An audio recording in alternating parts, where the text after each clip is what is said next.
নমস্কার, সকলকে আমার আন্তরিক শুভেচ্ছা, অভিনন্দন ও স্বাগত। এখন শুনছেন আমার লেখা নির্ঝরির স্বপ্ন নির্মাণ উপন্যাসের কিছু অংশ। মৃন্ময়ীর ডায়েরি এই নামে ঠাকুমার ডায়েরিগুলো খুব তাড়াতাড়ি প্রকাশ করবে ঠিক করল নির্ঝরি।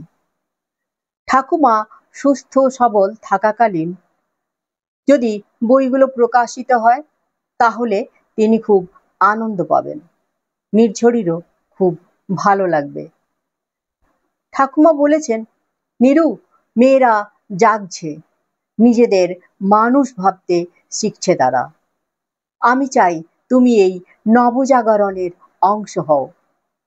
পিতৃতান্ত্রিক নয়, মাতৃতান্ত্রিক নয়, চাই সমতান্ত্রিক সমাজ, যেখানে নারী পুরুষ উভয়েই স্বাধীন, উভয়েই পাবে মুক্তির আশ্বাস।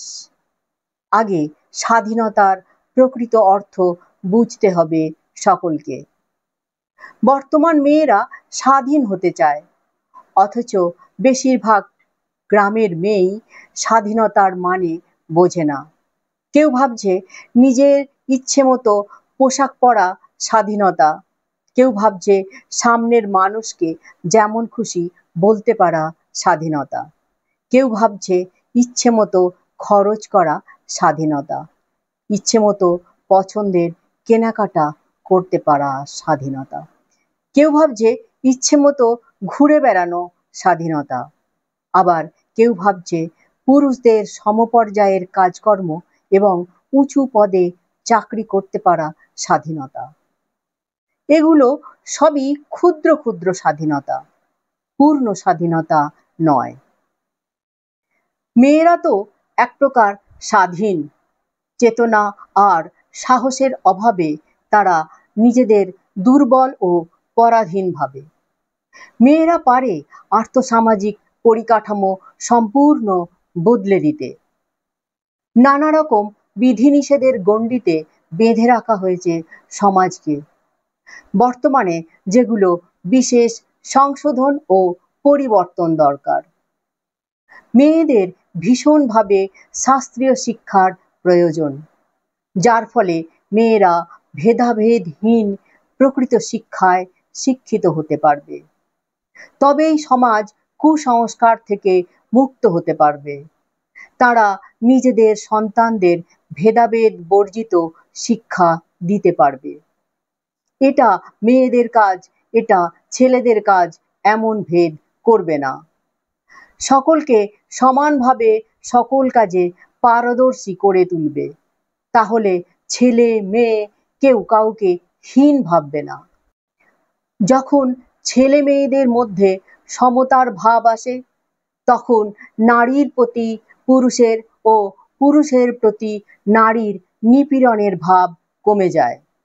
নারী ও পুরুষের মধ্যে বিবাহ তখন স্বর্গীয় সুখে পরিণত হয়।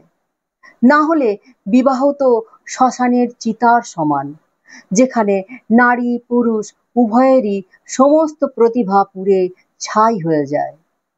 সংসার হলো সকলের আশ্রয়। প্রকৃত শিক্ষার অভাবে মানুষ দিশাহীন হয়ে সংসারকে বোঝা ভেবে বয়ে বেড়ায়। নারী পুরুষ উভয়েই পরস্পরকে অন্তর থেকে সম্মান করলে সমাজে নৈতিকতার প্রতিষ্ঠা হয়, ফলে শৃঙ্খলার প্রতিষ্ঠা হয়। এইভাবে নিজের সন্তানদের দেশহীন ভেদহীন সুশিক্ষার মাধ্যমে সমাজকে স্বর্গীয় করে তুলতে পারে নারী।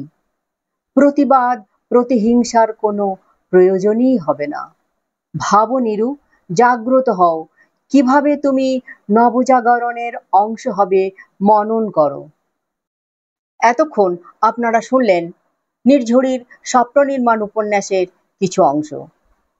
যদি জানতে চান সমাজে নবজাগরণের প্রয়োজন কেন, যদি জানতে চান প্রকৃত স্বাধীনতা বলতে কি বোঝায়, তাহলে অবশ্যই পড়ুন নির্ঝরির স্বপ্ন নির্মাণ।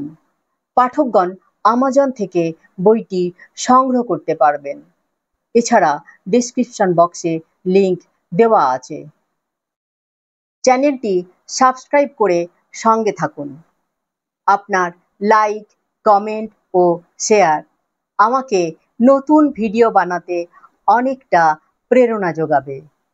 সর্বে ভবন্তু সুখিনঃ, সর্বে সন্তু নিরাময়া, সর্বে ভদ্রাণি পশ্যন্তু, মা কশ্চিৎ দুঃখভাগ্ ভবেৎ। নমস্কার।